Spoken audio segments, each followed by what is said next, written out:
वंदे लोकतिलकं सत्पथवार्ता विभूषणम् अमरकृतिसारणं प्रवृत्तं लोकजीवनं प्रणयप्रमत्त जागदीपनं वंदे जीवनं सत्पुरुषं वंदे जीवनं सत्पुरुषं वंदे जीवनं सत्पुरुषं।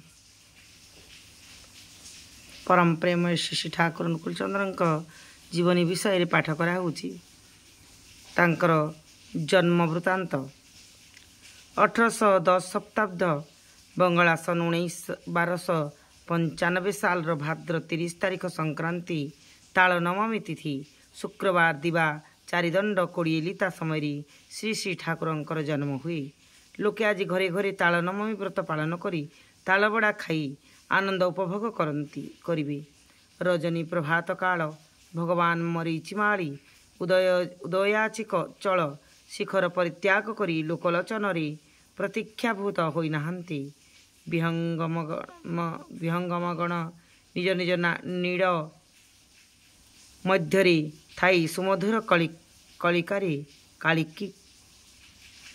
सुमधुर काकली जगतवासी को आनंद दान करुछंती। साधारण चिंताशील व्यक्ति माने पक्षी मानकर सुमधुर रब शुणी मुग्ध, किंतु जो माने भगवत भक्त से माने भावुछंती डाकुछंती पक्षी सबु परम दयालंको सेही परम पुरुष परम दयालंक शुभ आविर्भाव बुझिपारी पक्षी माने बोध हुई तांकरी आवाहन मंगल गीति को गाइबा को आरंभ करिसंती। सेतेबेले उषा काल उषा देवी बाल सूर्य रूप सिंदूर बिंदु ललाटरे धारण करिबा प्रयास रे अंधकार रूप मलिनता दूरीभूत होई तांकर अधर कणरे सते जेपरी हसरेखा फुटी उठुछि।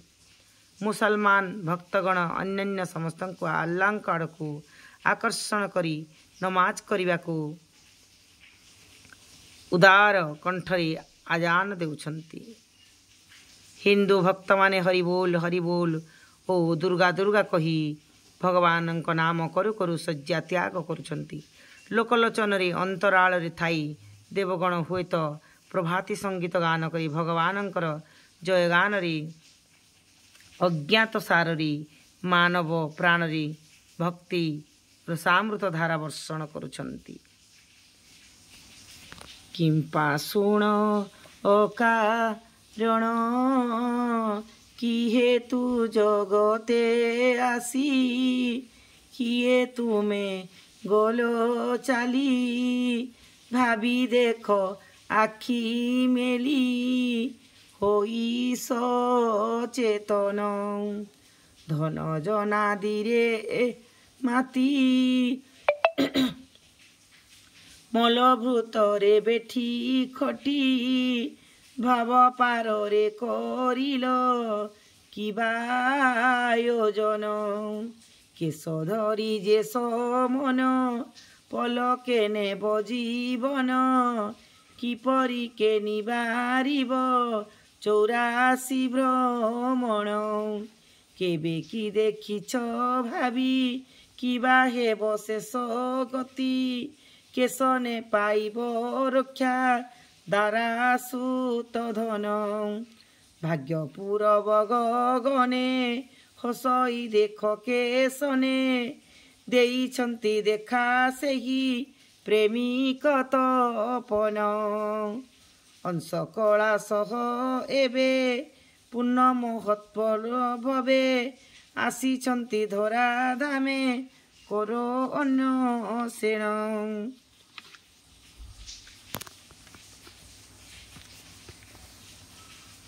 आज राति पाइबा पूर्वरु मन मोहिनींकर देहरे सते भल लागुना किपरि गोटे अड़ुआ बोध होउथाए। साधारण स्त्रीलोक परी तांक सेपरी कष्टकर प्रसव वेदना होई नाही।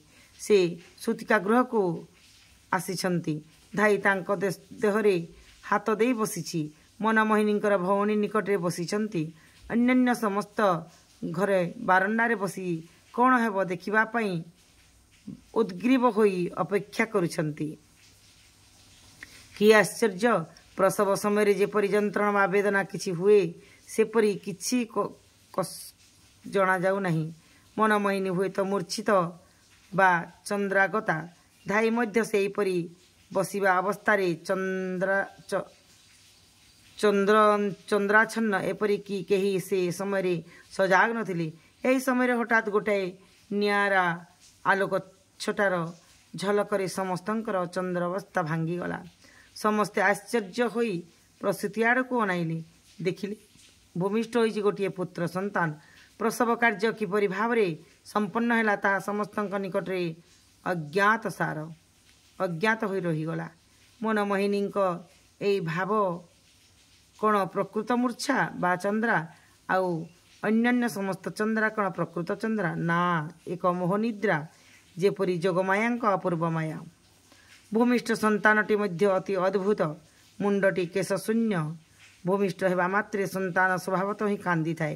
କିନ୍ତୁ ଏହି ସନ୍ତାନ ଏକ ଅତି ମାନବ ଶିଶୁ, ଯେ କାନ୍ଦିବା ପରିବର୍ତ୍ତେ ଏପାକ ସେପାକ ଦେଖିବାରେ ଲାଗିଛନ୍ତି। ମୁଖରେ ମୃଦୁ ହସରେଖା। ସମସ୍ତେ ଆଶ୍ଚର୍ଯ୍ୟାନ୍ୱିତ ଓ ସ୍ତମ୍ଭିତ ହୋଇ ପଡ଼ିଲେ। ଏ କିପରି ସମ୍ଭବ? ଜନ୍ମିବା ସାଥେ ସାଥେ ଏ କିପରି ଭାବ, ଯାହା ସ୍ୱଭାବତଃ ସମ୍ପୂର୍ଣ୍ଣ ଅସମ୍ଭବ। ସେତେବେଳେ ସେଠାରେ ଉପସ୍ଥିତ ଅଧିକାଂଶ ସେହି ପ୍ରବୀଣ ସନ୍ନ୍ୟାସୀଙ୍କର ଭବିଷ୍ୟବାଣୀ ବିଷୟରେ ଆଲୋଚନା କରି କହିଲେ, ଏହା ମଧ୍ୟରେ ନିଶ୍ଚୟ କୌଣସି ଗୂଢ଼ ରହସ୍ୟ ଅଛି। ଏ ଶିଶୁ ସାମାନ୍ୟ ଶିଶୁ ନୁହେଁ। ଏ ଶିଶୁଟିର କି ଅପୂର୍ବ ରୂପ! ସୂତିକା ଘର ଯେପରି ରୂପରେ ଆଲୋକିତ ହୋଇଯାଇଛି।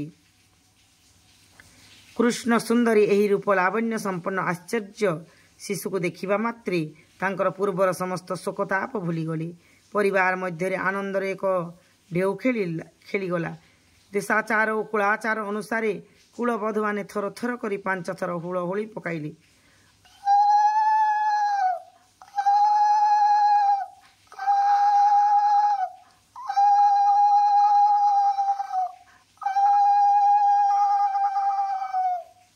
ପଡ଼ୋଶୀମାନେ ଏହା ଶୁଣି ବୁଝିପାରିଲେ ମନମୋହିନୀଙ୍କର ପୁତ୍ର ସନ୍ତାନ ଜନ୍ମ ହୋଇଛି। ଅତି ଅଳ୍ପ ବୟସ ମଧ୍ୟରେ ଏହି ଅଲୌକିକ ଜନ୍ମ ବୃତ୍ତାନ୍ତ ଚାରିଆଡ଼େ ବ୍ୟାପିଗଲା। ଜଗତର ଇତର ଭଦ୍ର ଆବାଳ ବୃଦ୍ଧ ବନିତା ସମସ୍ତେ ଦଳ ଦଳ ହୋଇ ରଥଯାତ୍ରାରେ ଯାତ୍ରୀଙ୍କ ପରି ଆସି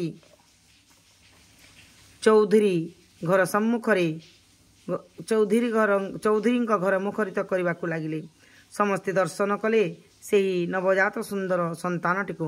ଆହା, ପୁଅଟି କେଡ଼େ ସୁନ୍ଦର! ଯେତେ ଦେଖିଲେ ଦର୍ଶନ ପିପାସା ମେଣ୍ଟି ନାହିଁ, ବରଂ ଆହୁରି ବଢ଼ିଯାଏ। ଅପୂର୍ବ ସେ ରୂପ ମାଧୁର୍ଯ୍ୟ, ସୁନ୍ଦର ତୃପ୍ତିର ଅବସାଦ ନାହିଁ। ଯେତେ ଦେଖୁଥିଲି ନୂଆ ଦିଶୁଥାଏ। ଦିନ ପରେ ଦିନ ଯିବାକୁ ଲାଗିଲା। ଶିଶୁପୁତ୍ରଟି ଶଶିକଳା ପରିକ୍ରମେ ବଢ଼ିବାକୁ ଲାଗିଲେ।